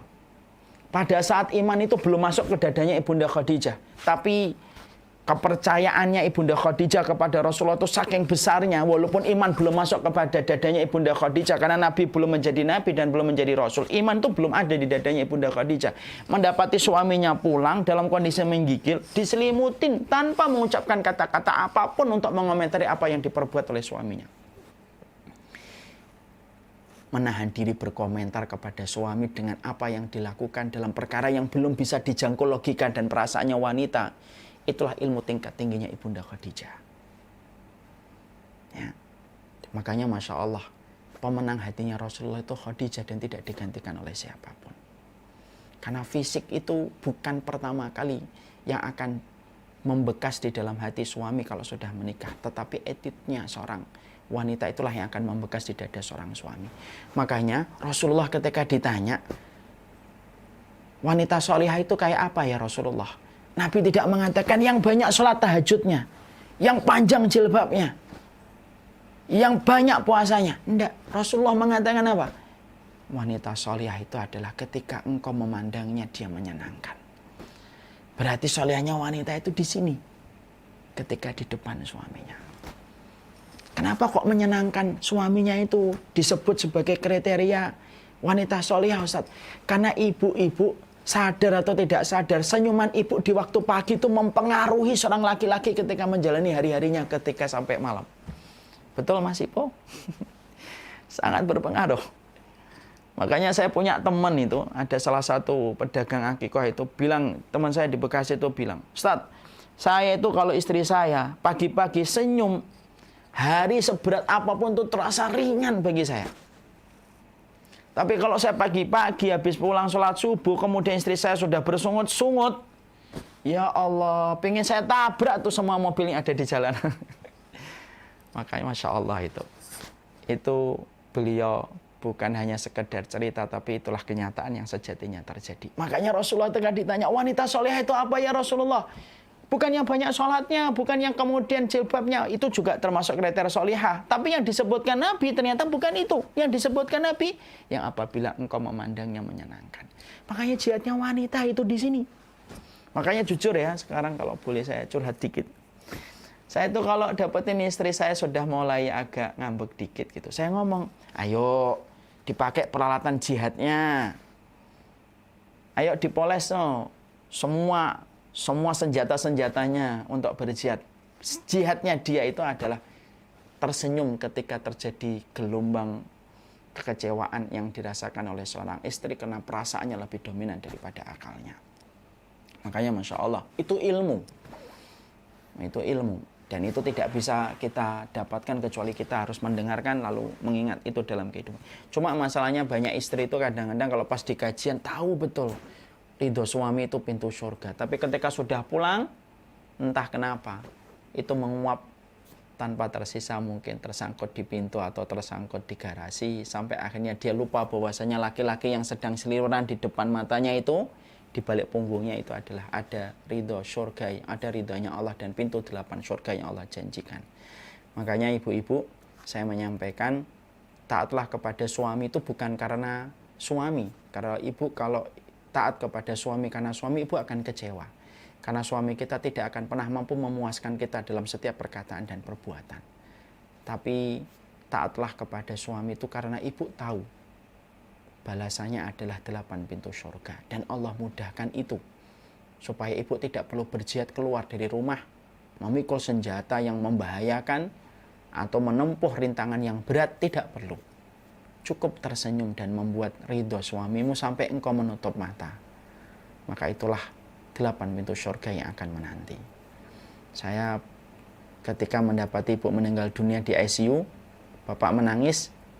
Saya tanya pertama kali kepada bapak saat itu, bapak ridho nggak kepada ibu? Bapak di sela isak tangisnya berkata, saya ridho sama ibumu nak, saya ridho sama ibumu. Nah, kata-kata itu yang insya Allah bisa menjadi sebab terbukanya 8 pintu surga. Makanya saya pernah dapatin ada sebuah kisah wanita solehah itu, salah satu di antara yang dilakukan oleh mereka adalah tidaklah mereka memejamkan mata sebelum mereka tidur, kecuali mereka bertanya bagaimana posisi mereka di hati suaminya pada hari itu. Kenapa mereka selalu melakukan itu sebelum mereka tidur? Karena mereka khawatir ketika mereka dalam posisi tidak diridhoi suaminya dan tidurnya mereka menjemput kematian, ketidakridhaan suami itu yang menyebabkan beratnya perjalanan di akhirat. Masya Allah.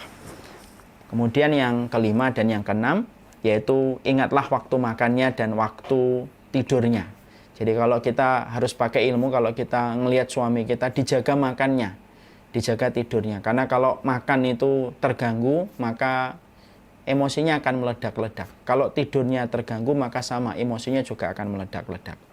Yang ketujuh dan yang kedelapan, hormati, pelihara keluarganya dan hartanya. Artinya cintailah ibu mertua. Karena sesungguhnya laki-laki yang apabila orang tuanya dihormati oleh istrinya, maka ibarat kata, sang laki-laki itu kalaupun digoda dengan 1000 perempuan yang cantik pun mungkin akan menolak 1000 perempuan yang cantik itu karena tahu bagaimana istrinya telah memuliakan keluarganya. Kemudian yang ke-9, ke-10, jangan membeberkan rahasianya dan jangan menentang perintahnya. Ini termasuk ilmu untuk menjemput sakinah.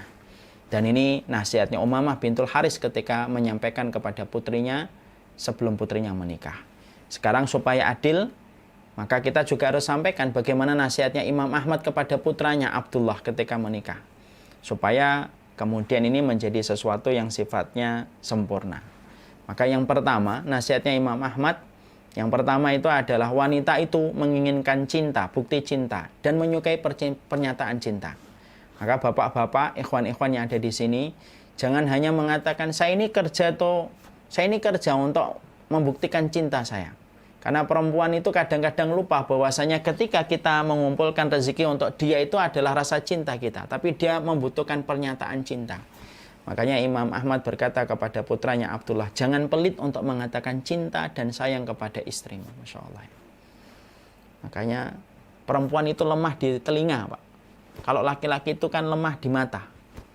Makanya ketika perempuan itu lemah di telinga, betul kata Imam Ahmad, walaupun beliau bukan psikolog, tapi ulama itu memiliki satu pandangan yang tidak dimiliki oleh orang yang tidak punya ilmu. Beliau berkata, perempuan itu suka diberikan pernyataan cinta. Makanya dia berkata sama Abdullah, kalau kamu nanti nikah Abdullah, sering-sering muji istrimu, sering-sering menyebutkan cinta kepada istrimu. Makanya sampai-sampai sunnah menyampaikan kepada kita, boleh bohong kepada istri. Kenapa? Salah satunya untuk menyenangkan istrinya. Tapi maaf ya, jangan disalahgunakan hadis tersebut kecuali pada tempat yang tepat. Bohong dalam kondisi kebaikan. Kemudian yang ketiga, sesungguhnya wanita itu membenci laki-laki yang terlalu keras, tapi suka memanfaatkan laki-laki yang terlalu lembut. Berlakulah antara kelembutan dan ketegasan. Kalau kamu terlalu lembut, maka kamu nanti diinjek-injek dan dijajah. Kan banyak kan sekarang yang suami yang dijajah, kemerdekaannya telah hilang di atas muka bumi setelah dia menikah karena dia dijajah oleh istrinya. Maka kata Imam Ahmad, jangan terlalu keras. Karena wanita tidak ada yang suka terlalu keras laki-lakinya. Tapi jangan terlalu lembut, karena kamu akan dijajah. Karena perempuan tahu kalau laki-laki sudah terlalu lembek, maka dia akan naik posisinya dan dia akan menjajah suaminya. Sampai kita kenal sebuah istilah, suami takut istri. Nah, itu merupakan salah satu fitnah akhir zaman.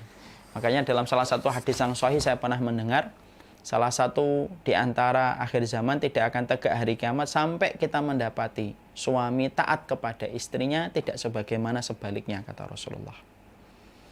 Makanya salah satu doa yang diajarkan Rasulullah kepada kita itu apa? Yaitu berlindung diri kepada istri yang membuat kita beruban sebelum waktunya. Nah, silakan kalau ada yang beruban itu dilihat itu. Apakah ubannya karena memang umur atau memang ubannya itu disebabkan karena pasangannya. Ya, makanya ada dalam satu doa itu, wa a'udzubika min zaujin tusyayyibuni qablal masyib. Ya Allah, aku berlindung dari pasanganku yang membuatku beruban sebelum masanya.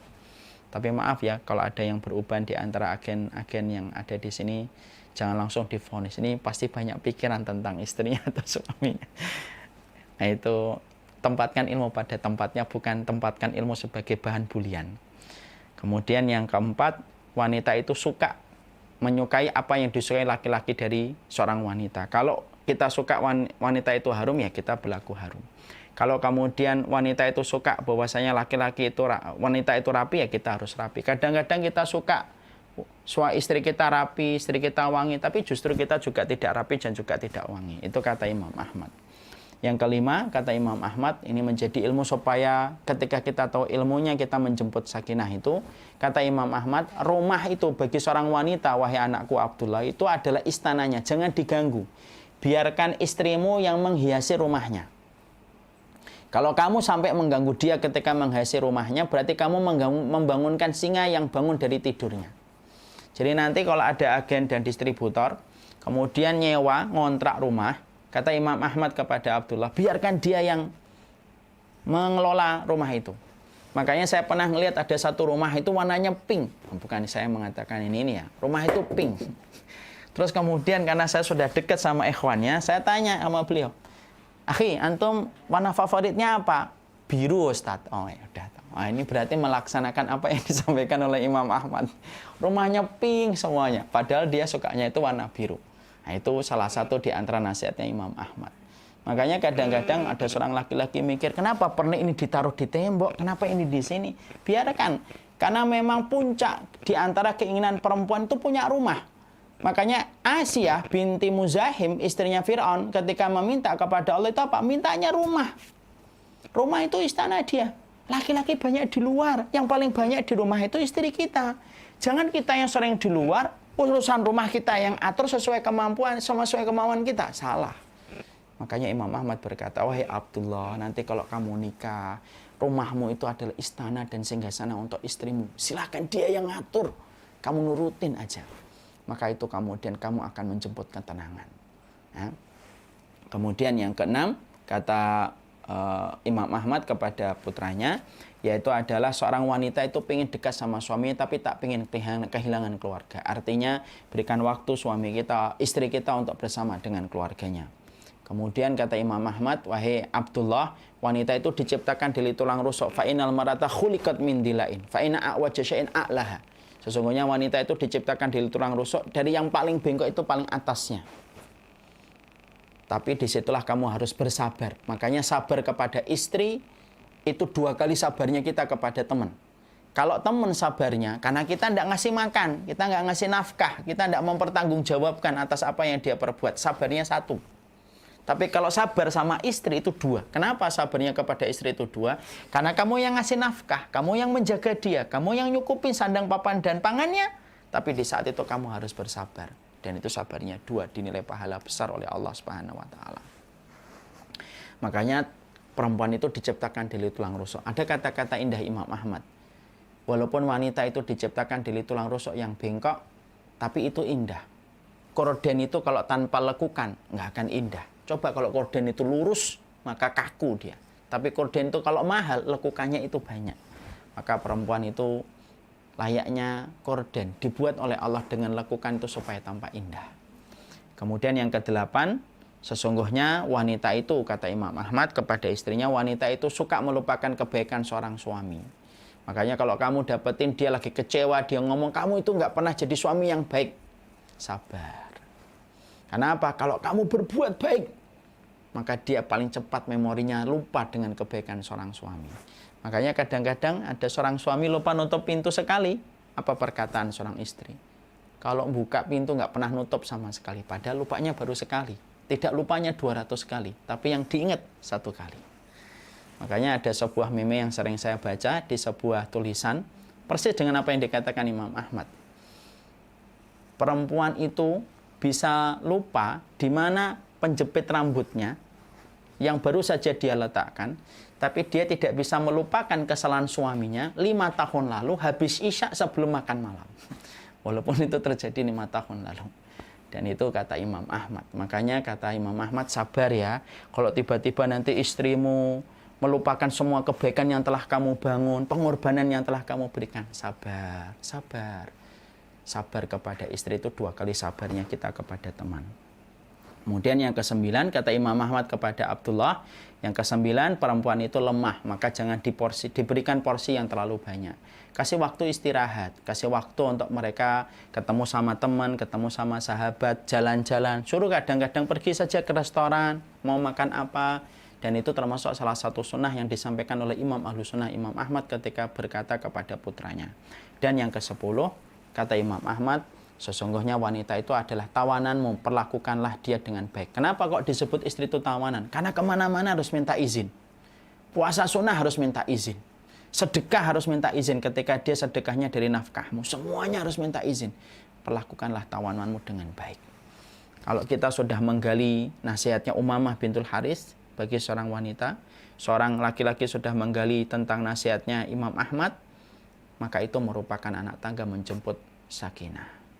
Kemudian yang terakhir, atau 2 poin yang terakhir, yang keempat, menjaga dari harta yang haram. Ini termasuk salah satu perkara penting. Karena saya teringat kepada Imam Ibnu Qayyim, seseorang yang membawa harta yang haram kepada keluarganya, maka semenjak itu dia menanggung akibatnya selama setahun dari istri dan anaknya. Ini kisah nyata yang pernah disaksikan oleh Imam Ibnu Qayyim.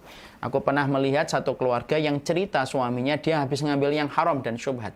Maka sang laki-laki itu setelah 1 tahun dia bercerita, wahai Imam Ibnu Qayyim, aku telah menanggung akibatnya dari harta haram yang aku suapkan kepada istriku dan anakku. Setahun aku menanggung. Bagaimana beratnya mengatur mereka setelah aku masukkan mereka dengan satu suapan yang haram. Masya Allah ya. Pernah mendengar kisah nyata, ada satu keluarga yang asalnya harmonis tapi memasukkan riba sampai keluarga itu pecah. Berkeping-keping pernikahan mereka disebabkan karena riba yang telah mereka masukkan di dalam keluarga mereka. Makanya salah satu wasiatnya Bapak itu sebelum beliau meninggal dunia, beliau mewasiatkan kepada saya, anak-anakmu lebih baik dikasih 1 sendok yang halal itu lebih baik daripada dikasih 1 truk tetapi haram dan syubhat. Dan kemudian yang terakhir, ya, karena waktunya terbatas, jagalah hubungannya dengan orang tua. Artinya setiap pernikahan itu bukan berarti setelah itu kita lepas dari orang tua. Siapapun keluarga yang masih terjalin baik hubungannya dengan orang tua, siapapun yang memperbaiki kualitasnya bersama orang tua, suami yang memperbaiki kualitasnya bersama orang tua dan mertua, istri yang memperbaiki kualitasnya bersama mertua dan orang tua, itulah orang-orang yang akan ditolong oleh Allah, sakinah akan didapatkan. Kenapa? Anak-anak mereka akan diberikan anak-anak yang taat dan solih sebagaimana mereka taat dan solih kepada orang tua mereka. Ingatlah pernyataan Wahab bin Munabbih, man waqara walidayhi razaqahullah waladan yuwaqiruhu wa man lam yuwaqir walidayhi razaqahullah waladan lam yuwaqiruhu. Siapapun orang yang hormat kepada orang tuanya, Allah akan ngasih anak yang hormat kepada mereka persis sebagaimana mereka dulu hormat kepada orang tua.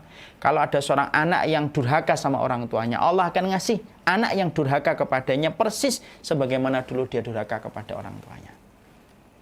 Dan itu kita perhatikan.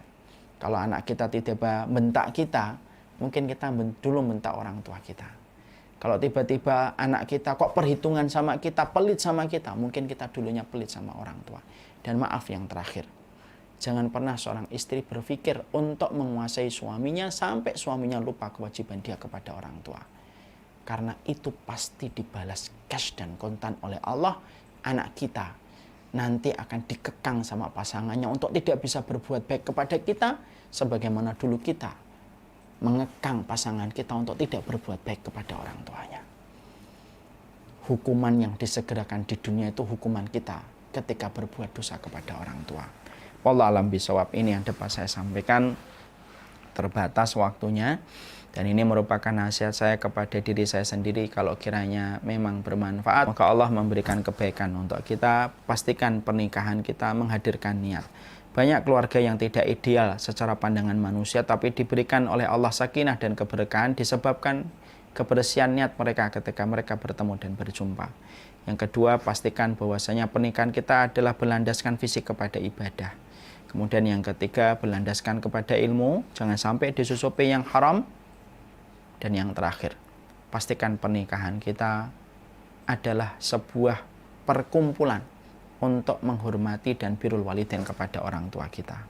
Wallahu a'lam bishawab. Ini yang dapat saya sampaikan dalam nasihat internal untuk saya sendiri, dan kalaulah bermanfaat untuk para agen dan distributor, semoga bermanfaat. Terus terang, baru tadi pagi saya mendapatkan testimoni tentang produk ini, dan semoga produk ini semakin menjadi produsen-produsen alhamdulillah bagi setiap orang yang mendapatkan manfaatnya.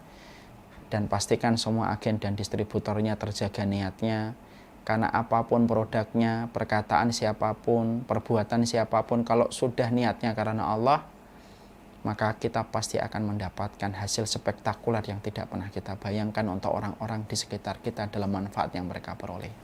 Barakallahu fikum. Saya serahkan kembali kepada Mas Ipo. Semoga Mas Ipo juga dalam kondisi baik, keluarga kita juga dalam kondisi diberkahi oleh Allah Subhanahu wa taala. Langsung kali Ustaz ya. Jadi sebenarnya banyak yang pertanyaan juga, cuman kita ambil 3 pertanyaan mungkin. Boleh. Ustaz. Boleh. Untuk yang sudah masuk. Ini kita pilihkan. Ini ada pertanyaan, sempat terfikir bahwa keindahan dan kenikmatan di surga memandang wajah Allah dan Rasul Shallallahu Alaihi Wasallam jauh lebih utama keindahannya, dan tentunya lebih asyik mengeksplor keindahan surga versus bersama dengan pasangan. Sempat terfikir bahwa lebih indah dan nikmat sendirian di surga karena kita bebas melakukan apa saja di sana. Mengapa kita masih butuh keluarga di surga? Karena sesungguhnya Allah berfirman, walahum fiha azwajum mutahharah. Sesungguhnya setiap pasangan, setiap orang yang ada di surga itu diberikan oleh Allah pasangan yang disucikan oleh Allah. Dan ketika Allah memberikan kepada kita keluarga dalam kehidupan di surga untuk menunjukkan kepada kita bahwasanya kenikmatan surga berbanding lurus dengan kenikmatan keluarga yang dipertemukan oleh Allah di dalam kenikmatan surga. Jangan pernah berpikir bahwasanya di surga sendirian. Tidak bisa sendirian. Itu karena mungkin kita terbawa pada kehidupan konteks di dunia ketika kita sering kecewa sama orang, menjadikan kita akhirnya menikmati kesendirian. Maaf, hatta orang introvert pun ketika nanti di surga pun tidak akan pernah menjadi introvert ketika mereka sudah ketemu dengan keluarga yang bercengkrama dalam kebaikan. Karena Allah tidak pernah salah mengabarkan peristiwa-peristiwa apapun yang disampaikan di dalam setiap wahyu dan setiap hadisnya. Jadi bapak atau ibu yang bertanya, insya Allah, walaupun ibu dan bapak mungkin hari ini menikmati kesendirian, kalau di surga tidak mungkin sendirian. Pasti akan menikmati kebersamaan, karena kenikmatan surga itu setelah Allah dan Rasulnya bercengkrama dengan keluarga kita, termasuk orang tua dan anak-anak kita, serta pasangan-pasangan kita. Kalaulah memang sendirian itu memang merupakan kenikmatan, Ibunda Maryam tidak akan dinikahkan dengan Rasulullah, karena mungkin Ibunda Maryam akan tetap dibiarkan dalam kondisi sendirian sebagaimana di dunia.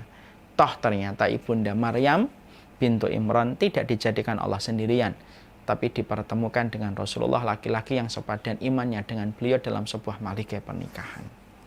Wallahu a'lam bishawab. Masya Allah. Ya. Lanjut ke pertanyaan selanjutnya. Bagaimana kalau ada pasangan yang menikahinya itu kita dapati pernah berzina, Ustaz? Nah, ini pernah saya baca dalam fatwa. Pertama, mendapati pasangan kita pernah berzina ini biasanya ada 2, pengakuan sendiri atau ditanya.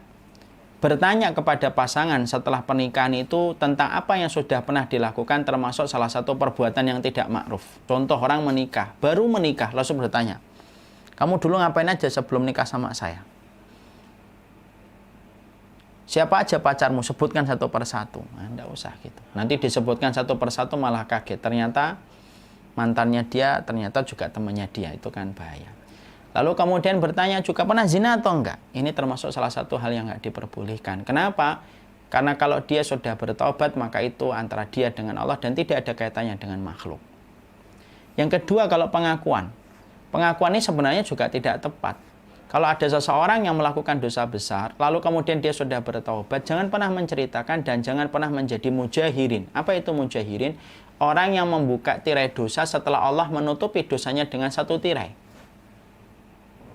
Makanya kemudian tidak perlu untuk membukanya. Tapi kalau ternyata sudah membukanya, maka kemudian ya, cara penyelesaiannya adalah kalau dia sudah bertaubat, teruskan pernikahan. Karena tidak ada alasan berpisah. Karena orang yang bertaubat tidak bisa dikatakan pezina.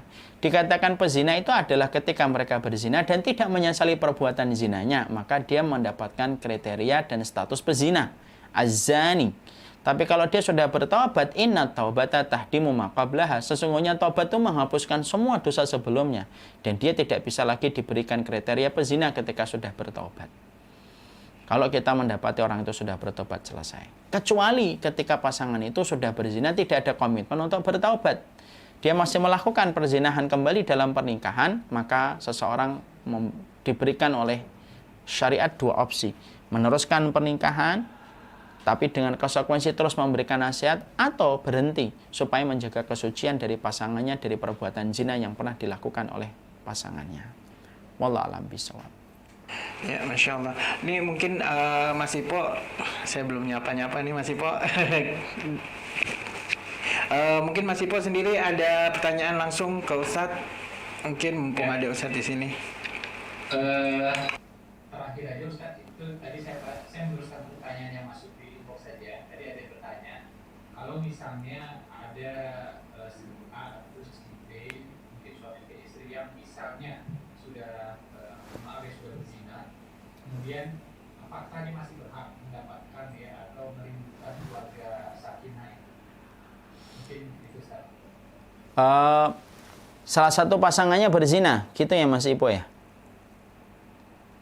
Ya. Bertobat atau tidak bertobat?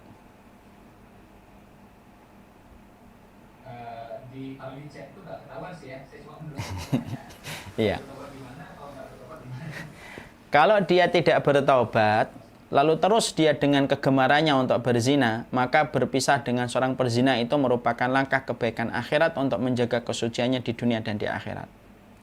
Tapi ketika pasangannya sudah berkomitmen untuk bertaubat, menyesali, lalu mengikuti langkah-langkah dan proses yang harus dilakukan seorang muslim ketika bertaubat, dia mengganti lingkungannya, dia menutup segala komunikasi kepada lawan zinanya dan lain sebagainya, dan itu kelihatan indikasi-indikasi bagaimana taubatnya.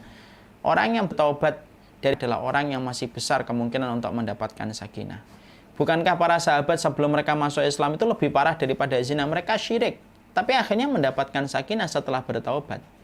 Makanya itulah yang menjadikan kita harus mengerti, semuanya dilihat dalam proses taubatnya. Taubat atau tidak taubat. Kalau tidak ada niat taubat, maka meninggalkan itu lebih baik untuk menjaga kehormatan agama dan kehormatan akhiratnya. Tapi kalau ada komitmen untuk bertaubat dan itu indikasinya kelihatan, maka terimalah. Karena menjadi pintu pertama dari orang yang kembali kepada Allah itu menjadi keberkahan kita di hadapan Rabb-Nya. Berarti kalau sudah bertobat, Ustaz, si orang ini berhak ya dia merindukan apa ya yang namanya sakinah itu bisa dapat gitu. Insya Allah. Maka kemudian karena tobat itu akan menarik kebaikan dan menghilangkan keburukan. Makanya ketika orang yang sampai berzina kayak tadi pasangan yang saya sampaikan, mereka yang lakinya pernah berzina tapi pengen bertaubat, maka saya lihat hari ini mereka sudah mulai mendapatkan sakinah pelan-pelan dalam kehidupan rumah tangga mereka, dan semoga mereka dikuatkan terus dalam pernikahannya. Wallahu a'lam bishawab.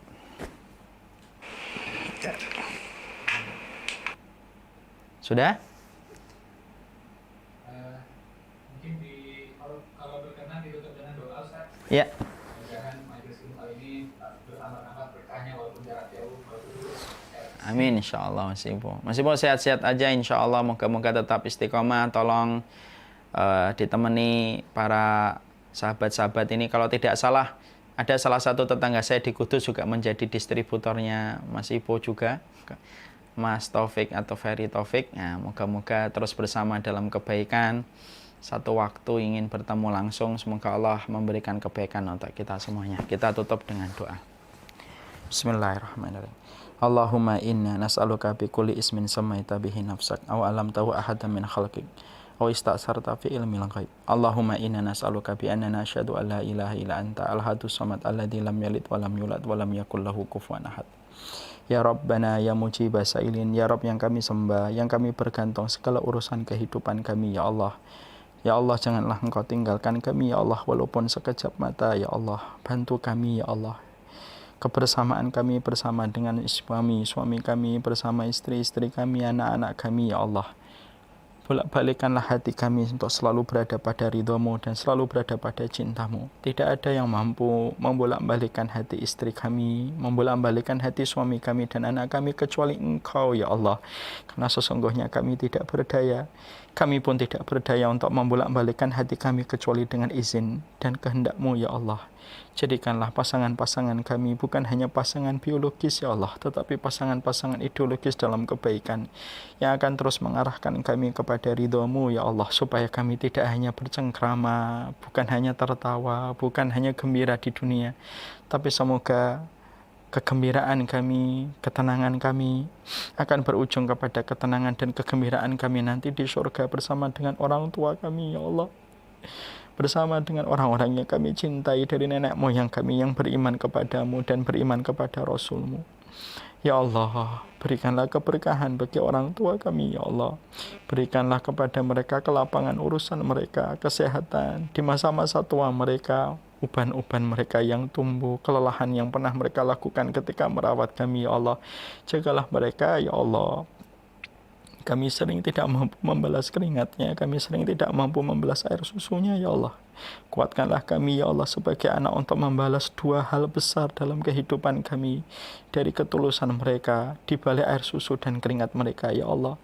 Ya Allah, haramkanlah orang tua kami kalau sudah meninggal dunia dari adab kubur, ya Allah. Berikanlah kebaikan, jadikanlah setiap doa-doa kami nyampai kepada mereka, ya Allah. Ya Allah, jadikanlah setiap orang tua kami yang telah memejam mata di dalam perut bumi, ya Allah. Jadikanlah kuburan mereka taman-taman surga, ya Allah. Jadikanlah mereka menjadi orang-orang yang Engkau berikan kenikmatan dan kelapangan dalam urusan barzahnya, ya Allah. Dan supaya mereka selalu mendapatkan kebaikan dari segala jerih payah yang telah mereka lakukan ketika mendidik kami, mengarahkan kami pada kehidupan dunia ini sesuai dengan ridho dan cinta-Mu, ya Allah. Ya Allah, jadikanlah perniagaan kami, ya Allah, perniagaan yang bukan hanya untuk mendapatkan dunia, ya Allah, tapi mendapatkan rezeki, ya Allah. Karena kami tahu dunia ini hanyalah angka deret dan hanyalah angka nominal, ya Allah. Kami menginginkan di balik perniagaan kami, bisnis yang kami rintis ini mendapatkan rezeki. Karena kami tahu ilmu adalah rezeki, ketenangan adalah rezeki, kebaikan itu adalah rezeki, ya Allah. Sederhanakanlah dunia kami, lapangkanlah rezeki kami, ya Allah. Karena sesungguhnya Allah menghinakan dunia, tapi Engkau tidak pernah menghinakan rezeki. Sesungguhnya Nabi selalu meminta rezeki, tetapi tidak pernah minta dunia. Jadikanlah apa yang kami lakukan ketika berdagang, ketika kami berbisnis, apapun itu, ya Allah. Semoga itu menjadi rezeki terbaik kami, supaya rezeki itu menjemput rezeki yang paling besar yang Kau sebutkan. Tidak ada rezeki terbesar kecuali adalah surga dan ridho-Mu. Ya Allah, jadikanlah setiap apa yang kami perbuat menjadikan kami menjadi orang yang tidak berlaku zalim kepada saudara-saudara kami, ya Allah. Jadikanlah ilmu kami menumbuhkan akhlak yang baik, tidak melukai, tidak menyakiti orang-orang lain, ya Allah. Jadikanlah kami adalah orang setelah mendapatkan sunnah Nabi-Mu, ya Allah, menjadi orang yang paling menjaga tentang saudara kami, ya Allah. Bisa memberikan manfaat kepada mereka dengan apa yang bisa kami beri, supaya mereka mendapatkan dan menjadi saksi atas kebaikan dan manfaat yang kami berikan untuk mereka, ya Allah. Ya Allah, jadikanlah setiap apa yang kami lakukan Engkau berkahi.